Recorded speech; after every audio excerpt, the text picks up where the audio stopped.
आदित्य अभी भी लिफ्ट के बाहर खड़ा था, लेकिन उसे समझ नहीं आ रहा था कि उसे अब क्या करना चाहिए। उसका मन किसी भी एक बात पर स्टेबल नहीं हो पा रहा था और वहां पर खड़े खड़े उसके मन में 1000 बातें घूम रही थीं और वो हर बात उससे यही पूछ रही थी कि ऐसा कैसे हो सकता है। उसे पिछली लाइफ से ऐसा कोई इवेंट क्यों याद नहीं है जहां पर निखिल का अंगूठा नहीं है, और अगर वो निखिल ही था तो फिर बहुत टाइम तक आदित्य सिंघानिया फर्म्स में ही था। लेकिन वो कभी पहचान क्यों नहीं पाया कि निखिल उससे चिढ़ता था या फिर वो कोई ऐसी चीज करने के फिराक में है। इन सब बातों के बाद आदित्य को इतना पता था कि अगर वो निखिल ही था जिसने आदित्य पर उस गैरेज में हमला किया था, तो जरूर दूसरे लोग कोई और होंगे जिन्होंने उसके घर वालों पर हमला किया था। अब उसका शक अनुराग के लिए भी यकीन में बदलने लगता है। उसे लगा कि इन सबसे बचने का यही रास्ता है कि वो निखिल को अभी खत्म कर दे, ताकि वो कभी अनुराग तक पहुंचे ही नहीं। फिर आगे जाकर वो ऐसी कोई बात कर ही नहीं पाएगा। लेकिन इससे पहले कि वो कोई एक्शन लेता, एक बात उसके मन में फिर आई कि अगर निखिल और अनुराग उसके सबसे बड़े सस्पेक्ट हैं, तो फिर उन दोनों को आदित्य के घर वालों के बारे में कैसे पता है? क्योंकि वो दोनों तो सिर्फ बस एक बार ही उससे शादी में मिले थे। आदित्य हर उस पॉसिबिलिटी को तलाशना चाहता था जहां पर उसका शक यकीन में बदल जाए और वो कोई भी गलती ना करे। उसे लगा कि जब आदित्य शराब पीकर अपने परिवार को गाली देता था, तब उन्होंने उनके बारे में सुन लिया होगा और फिर प्लान बनाया होगा। जब उसने सारी बातें समझ ली, तो उसके दिमाग में एक ही सवाल बचा था कि अभी निखिल मृणाली से क्यों मिलना चाहता है, और उसका जवाब यही था कि आदित्य को इसका पता खुद ही लगाना पड़ेगा। उसने देखा कि लिफ्ट 15th फ्लोर पर रुकी थी और फिर आदित्य ने उसका बटन दबाकर उसे नीचे बुलाया। लिफ्ट नीचे आई और आदित्य उसमें चढ़ गया। लिफ्ट के अंदर आदित्य को ऐसा लग रहा था जैसे वो उस पर हमला कर रही हो।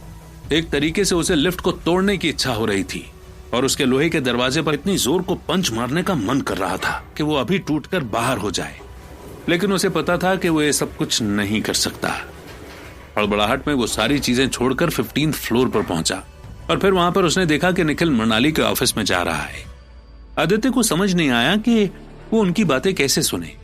तब उसने पास वाला स्टोर रूम देखा और उसमें घुस गया। फिर उसने अपनी सुनने की शक्ति का यूज किया और ऑफिस की हर आवाज उसे साफ साफ सुनाई देने लगी। उसे चेयर की आवाज आई। इसका मतलब यही था कि निखिल बैठ चुका है और उसने मृणाली से कहा, हेलो मृणाली, बहुत टाइम हो गया तुमसे मिले हुए, कैसी हो तुम? मैं तो ठीक हूं निखिल, लेकिन तुम ठीक नहीं लग रहे।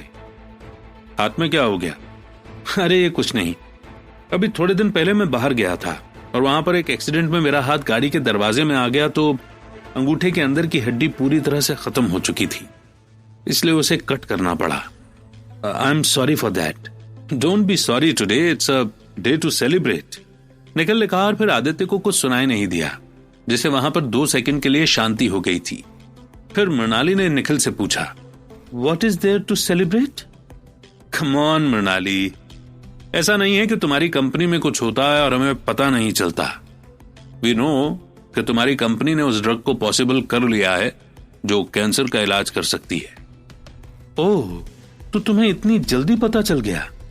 हाँ मृणाली, अब हम काम ही ऐसा करते हैं कि कॉम्पिटिटर्स पर नजर रखना पड़ता है और जितनी जल्दी हो सके उनसे डील भी करना पड़ता है। ये बात तो मुझे जल्दी पता चल गई थी, लेकिन नीचे जस्ट मैंने आदित्य को देखा। मुझे नहीं पता था कि वो यहां पर काम करता है, पर तुम मैनेजर हो इस बात को सोचकर मुझे लगा कि उसे आसानी से नौकरी मिल गई होगी, है ना? कैबिन में एक बार फिर खामोशी छा गई थी और फिर आदित्य ने गौर से सुनने की कोशिश की। तब उसे समझ में आया कि मृणाली पानी पी रही है। उसे लगा जैसे मृणाली अपना गुस्सा निगल कर बैठी है। फिर उसने कहा, I don't think it's your business कि मैं किसे काम पर रखूं और किसे नहीं। तुम जो बात करने आए हो वो करो और यहां से निकल जाओ। And for your information, Aditya एक सूटेबल कैंडिडेट है इस जॉब के लिए और इस बात को सोचकर मैंने उसे जॉब पर रखा है। Any problem with that? No Mrinali, no problem. जब उस दिन तुम्हारे घर से निकलने के बाद चंद्र अंकल को ही कोई प्रॉब्लम नहीं हुई, तो फिर मुझे क्यों प्रॉब्लम होती? किस दिन की बात कर रहे हो तुम? उसी दिन की मृणाली जिस दिन आदित्य हॉस्पिटल में था और उसके बाद वो लेट घर पर आया था। तब तुमने अपने पापा को घर पर बुलाया था और फिर थोड़ी देर बाद वो भी वहां से निकल गए थे। आई गेस उसी दिन उन्होंने आदित्य को नौकरी ऑफर की थी, है ना? तुम्हें ये सब कैसे पता? मृणाली, मैंने जस्ट अभी बोला कि हम हमारे कॉम्पिटिटर्स पर हमेशा नजर रखते हैं। और रही बात तुम्हारे पास्ट की, तो अनुराग को तुम्हारे सिलसिले में तो बहुत दिलचस्पी है। वो चाहता है कि तुम्हारे हर कदम पर नजर रखी जाए, क्योंकि उसे कुछ तो चाहिए। बस मुझे बताता नहीं है, लेकिन कहता है कि उसे पता है कि तुम जानती हो कि उसे क्या चाहिए। निखिल की इतनी बात सुनकर स्टोर रूम में खड़े आदित्य को बहुत गुस्सा आया और उसने सोचा कि वो जब भी निखिल से फेस ऑफ में मिलेगा तब उससे मृणाली की इस बेइज्जती का बदला जरूर लेगा। लेकिन उसे समझ नहीं आ रहा था कि ऐसा कैसे हो सकता है कि निखिल और अनुराग उस पर नजर रख रहे हैं और उसे अभी तक पता नहीं चला। कैबिन के अंदर भी सन्नाटा छा गया था और फिर मृणाली ने थोड़ी तेज आवाज में कहा, तुम जाकर उस अनुराग से कह देना कि मेरी लाइफ में इतनी दिलचस्पी न रखे। मैं समझती हूं कि वो क्या चाहता है, लेकिन उससे कह देना कि उसके सपने इस जन्म में तो पूरे नहीं हो पाएंगे। इसीलिए तो वो दूसरा जन्म लेने के बारे में सोच रहा है मृणाली। लेकिन इंसान की बात भी अलग होती है। वो चाहता है कि वो एक ही जिंदगी में 7 जन्म जी ले। इसलिए जब शादी होती है तब भी तो 7 जन्म के वादे पूरे करता है। लेकिन सबको पता है कि दूसरा जन्म किसी को याद नहीं रहता, और किसे पता है कि उसे अगले जन्म में सेम पर्सन ही मिले। दूसरा जन्म किसी को याद रहे ना रहे, मुझे हमेशा याद रहेगा कि उसने मेरे साथ क्या किया है। अगर वो उस बात को लेकर आदित्य को भड़काना चाहता है तो उससे कहना कि उसकी वो कोशिश भी कामयाब नहीं हो पाई थी और ना ही हो पाएगी, क्योंकि आदित्य एक समझदार आदमी है। मृणाली की इतनी बात सुनकर निखिल हंसने लगा और आदित्य को उसकी हंसी साफ साफ सुनाई दे रही थी।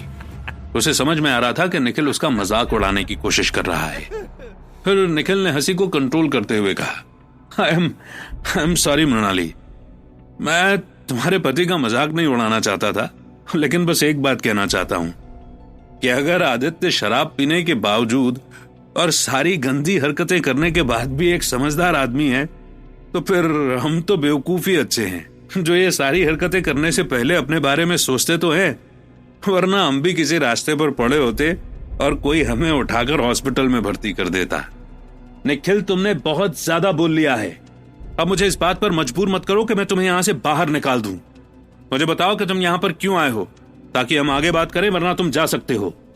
बात दरअसल यह है मृणाली के तुम्हारी ड्रग की इंफॉर्मेशन अनुराग तक पहुंच गई है और वो चाहता है कि तुम उस ड्रग का प्रोडक्शन हमारी फर्म के साथ मिलकर करो और सबको बता दो कि वो ड्रग हम दोनों कंपनियों ने ढूंढी है, ताकि हम दोनों बिजनेस कर सकें और आराम से प्रॉफिट कमा सकें। और क्या होगा अगर मैं ना कर दूं तो? उसका तो सवाल ही पैदा नहीं होता मृणाली, क्योंकि तुम भले ही भूल गई हो, लेकिन तुम्हारी मां नहीं भूली होगी कि मैं और अनुराग तुम्हारी शादी में थे। और भले ही हमने कितने भी कॉन्ट्रैक्ट साइन कर लिए हो या कुछ भी हो, हम अभी भी उस बात को बाहर फैला सकते हैं कि तुम जैसी एक बड़ी कंपनी की मैनेजर की पोस्ट पर बैठी हुई इंडिपेंडेंट लेडी एक शराबी से शादी करके बैठी है और उसके साथ जिंदगी गुजार रही है। तुम्हें पता है ना कि इस बात का तुम पर और इस कंपनी की रेपुटेशन पर कितना असर पड़ेगा। और जहां तक मैं शारदा आंटी को जानता हूं, वो ऐसा बिल्कुल भी नहीं चाहती होंगी कि उनके फादर की कंपनी पर कोई भी आंच तुम्हारी वजह से आए। Am I right, Mrs Mrinali Shankar? Nikhil फिर चुप हो गया और आदित्य को समझ में आ गया कि निखिल वही कर रहा है जो वो पिछली जिंदगी में भी करता रहा था। थोड़ी सी चालाकी और आदित्य की शादी का राज उसे पता था, और ये आदित्य से जुड़े हर इंसान के लिए सबसे बड़ा नुकसान था। लेकिन आदित्य वहां पर खड़ा किसी बेसहारा से ज्यादा कुछ नहीं था। उसके मन में एक पल के लिए आया कि वो वहां पर जाकर निखिल को बोले कि उसकी इतनी हिम्मत कैसे हुई मृणाली से ऐसे बात करने की और कंपनी की डील पर उसकी शादी की बात लाने की। लेकिन उसने सोचा कि अगर वो अभी एक भी गड़बड़ करेगा तो फिर उसे आगे का प्लान नहीं पता चल पाएगा, इसलिए वो चुपचाप खड़ा रहा। फिर मृणाली ने कहा, तुम्हारा ऑफर क्या है? इस बात से पता चलता है कि तुम एक पक्की बिजनेस वुमन हो मृणाली। नहीं, मैं यहां तुम्हें कुछ ऑफर करने नहीं आया हूं, बल्कि इनवाइट करने आया हूं। अनुराग चाहता है कि तुम आज शाम को ग्रैंड पैराडाइज होटल में शाम 7 बजे आओ और वहां पर हम इस डील को आगे डिस्कस करें। अगर तुम इंटरेस्टेड हो तो मुझे बताओ, मैं ये मैसेज अनुराग को कन्वे कर दूंगा, नहीं तो इसका अंजाम तो तुम जानती ही हो। कैबिन की खामोशी आदित्य को बता रही थी कि मृणाली कुछ सोच रही है, पर उसे अंदर से पता था कि उसके पास ज्यादा ऑप्शंस हैं नहीं। फिर वो साइलेंस ऐसे ही बना रहा और उसे तोड़ते हुए निखिल ने कहा, थैंक यू मृणाली, मुझे लगा ही था कि तुम इस ऑफर को कभी भी डिक्लाइन नहीं करोगी, निखिल ने कहा। और फिर चेयर खिसकने की आवाज आई। इधर आदित्य ने बाहर झांक कर देखा तो निखिल उसके सामने से जा रहा था और वो जाकर लिफ्ट में चढ़ गया। आदित्य ने सोचा कि उसे अभी जस्ट मृणाली के ऑफिस में जाना चाहिए और उससे चिल्लाकर पूछना चाहिए कि उसने आखिर अनुराग से मीटिंग के लिए हां क्यों कर दी। लेकिन फिर उसे लगा कि अगर वो इस तरीके से अंदर उससे जाकर पूछेगा तो मृणाली उस पर चिल्लाएगी और पूछेगी कि उसे ये सब बातें कैसे पता। इसलिए उसने सोचा कि अब उसे मृणाली के साथ जाना पड़ेगा और इसके लिए उसे एक तरीका निकालना पड़ेगा ताकि वो उसके साथ किसी को पता लगे बिना आराम से जा सके।